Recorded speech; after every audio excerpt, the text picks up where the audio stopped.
बच्चों, लोक शिक्षण संचालनालय मध्य प्रदेश भोपाल के द्वारा अभ्यास प्रश्न पत्र 2022-23 के लिए सेट जारी किए गए हैं। आप प्रत्येक विषय के प्रश्न पत्र को सरल कर सकते हैं और हम आपके लिए प्रत्येक विषय के प्रश्न पत्र के वीडियो यहाँ पे प्रोवाइड कराएंगे। तो चलिए शुरू करते हैं गणित विषय का सेट बी, जिसमें आप देख रहे हैं यहाँ पे सबसे पहले तो समय दिया गया है 3 घंटे और पूर्णांक 75 है और इसमें निर्देश दिए गए हैं। उसके अनुसार यहाँ पे सबसे पहला प्रश्न है सही विकल्प चुनकर लिखने के लिए। तो जैसा कि हम देख रहे हैं यहाँ पे संख्याओं 5 और 10 का महत्तम समापवर्तक होगा। तो 5 और 10 का महत्तम समापवर्तक यदि आप निकालते हैं तो 5 बराबर 1 गुणित 5 निकलता है और यहाँ पे 10 बराबर 2 गुणित 5 निकलता है। इससे हम देखते हैं कि यहाँ पे 5 इसका SCF होगा, तो ऑप्शन क्रमांक सी इसका सही होगा। अगला प्रश्न है यदि किसी द्विघात बहुपद ax² धन bx धन c के शून्यक अल्फा और बीटा हो तो अल्फा धन बीटा का मान होगा। तो अल्फा धन बीटा का मान हमेशा ऋण b बटे a होता है। बी सी ऑप्शन इसका सही होगा। रैखिक समीकरण युग्म दिए गए हैं, इनका कोई हल नहीं होने की स्थिति बताना है। तो यहाँ पे हमको जानना है कि इसकी नहीं होने की स्थिति में हमेशा यहाँ पे बराबर नहीं C1 बटे C2 होना चाहिए।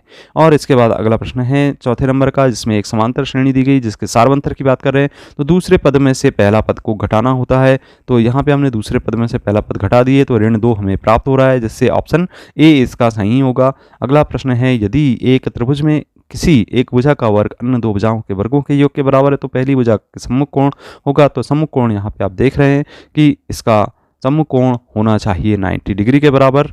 इसमें आप ए ऑप्शन लगा देंगे। इसके बाद बिंदु ए 1 ऋण 2 ऋण 3 4 को मिलाने वाली रेखाखंड के मध्य बिंदु के निर्देशांक होंगे। तो यहाँ हमें ध्यान रखना है कि इसका पहला पॉइंट को जोड़ लेते हैं और 2 का भाग दे देते हैं। तो यहाँ पे प्राप्त हो जाता है ऋण 1 और कि यहाँ पर ऋण 2 और धन 4 बटे 2 करेंगे तो यहाँ पे हमें प्राप्त हो जाएगा 2 बटा 2 अर्थात 1।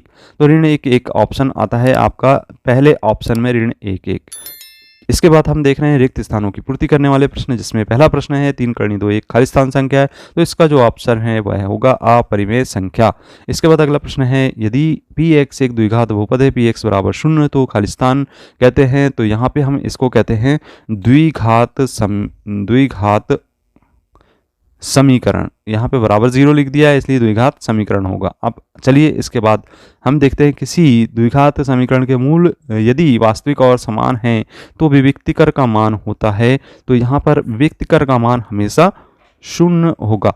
इसके बाद अगला प्रश्न है समांतर श्रेणी a plus D A plus 2d a plus 3d। तो इसका 10वां पद होगा। तो जैसे ही हम देखते हैं यहाँ पे बच्चों a plus n minus 1 into D के अनुसार, तो यहाँ पे जो 10वां पद है वह निकल कर आता है a प्लस 9d। इसके बाद अगला प्रश्न है जिसमें हम देख रहे हैं वे सभी आकृति जिनके आकार समान होते हैं परंतु उनके माप समान होने आवश्यक नहीं है तो ऐसी आकृतियों को हम कहते हैं समरूप आकृतियां। इसके बाद अगला प्रश्न है बिंदु 0,4 खाली स्थान अक्ष पर स्थित है। तो ये इस प्रकार के प्रश्न देखिए।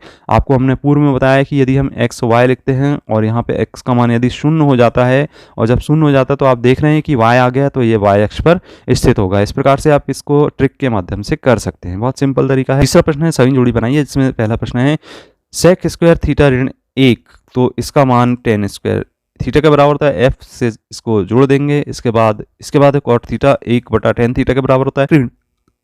साइन स्क्वायर थीटा का संबंध हम ई से बना देंगे, कॉज स्क्वायर थीटा के बराबर होता है। अर्धवृत्त का क्षेत्रफल, वृत्त के क्षेत्रफल को आधा कर दीजिए यानी 1 बटा 2 पाई आर स्क्वायर हो गया। वृत्त की परिधि का सूत्र जैसे कि आप जानते हैं 2 पाई आर होता है और मूल बिंदु के निर्देशांक 0 0 होते हैं। इस प्रकार से ये सही जोड़ी होगी। इसके बाद एक शब्द अथवा वाक्य में उत्तर लिखने वाले प्रश्नों को देखिए। यहाँ पे आप देख सकते हैं कि थेल्स प्रमेय का कथन दिया हुआ है। तो इस प्रमेय के कथन के अनुसार आप जैसा कि जानते हैं कि किसी त्रिभुज की एक भुजा के समांतर यदि अन्य दो भुजाओं को भिन्न भिन्न बिंदुओं पर प्रतिच्छेद करने के लिए एक रेखा खींची जाती है तो ये अन्य दो भुजाओं को एक ही अनुपात में विभाजित हो जाती है। तो इस तरीके से थेल्स प्रमेय का कथन लिखना है। इसके बाद आप देख रहे हैं यहाँ पे दूसरे नंबर का प्रश्न, जिसमें आप देख रहे हैं यदि 10 मीटर ऊंचे वृक्ष की छाया 10 कर्णी 3 है तो सूर्य का उन्नयन कोण होगा। यहाँ पे आप एक समकोण त्रिभुज बना लें और यहाँ पे 10 लिख लें और यहाँ 10 कर्णी 3 लिख लें। यहाँ पे लंब और ये आधार, तो लंब बटे आधार अर्थात 10 बटा 10 कर्णी 3 होगा और यहाँ 10 से 10 कैंसिल कर दीजिए तो 1 बटा कर्णी 3 और ये मान होता है 10 30 के बराबर। तो यहाँ पे जो कोण निकल कर आया है वो होगा 30 अंश।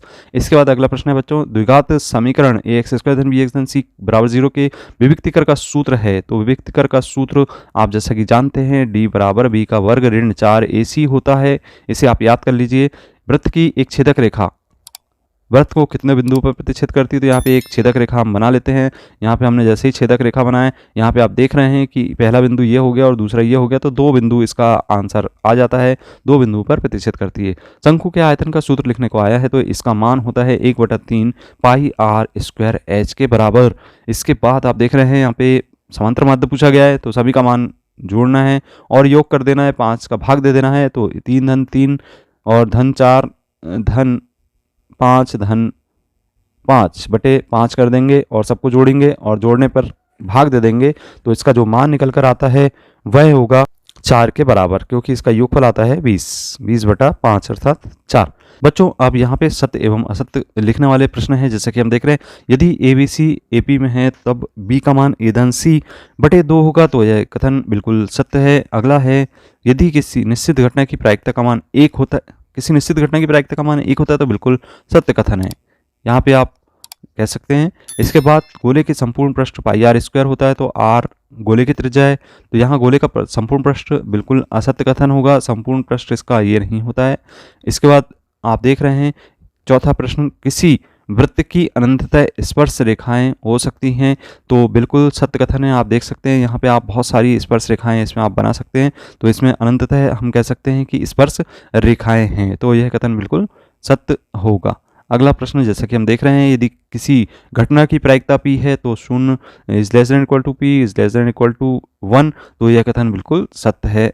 अभी इसके पूर्व के वीडियो में आपको हमने बताया था। क्षैतिज तल से ऊपर की ओर देखने पर दृष्टि रेखा पर क्षैतिज रेखा के साथ अवनमन कोण बनता है, तो कथन बिल्कुल असत्य है, क्योंकि यहाँ पे उन्नयन कोण बनता है, तो आप इसका आंसर लिखेंगे असत्य। तो ये आपके 1 अंक की प्रश्न थे, वैकल्पिक प्रश्न। इसके बाद आप देख सकते हैं यहाँ पे 2 अंक और 3 अंक वाले प्रश्न हम अगले वीडियो में इनके हल प्रोवाइड करा देंगे। आप इनको अभ्यास करते रहिए बहुत अच्छे से, क्योंकि इसी प्रकार के प्रश्न परीक्षा में पूछे जाने की संभावना है। तो मिलते हैं अगले वीडियो में। धन्यवाद।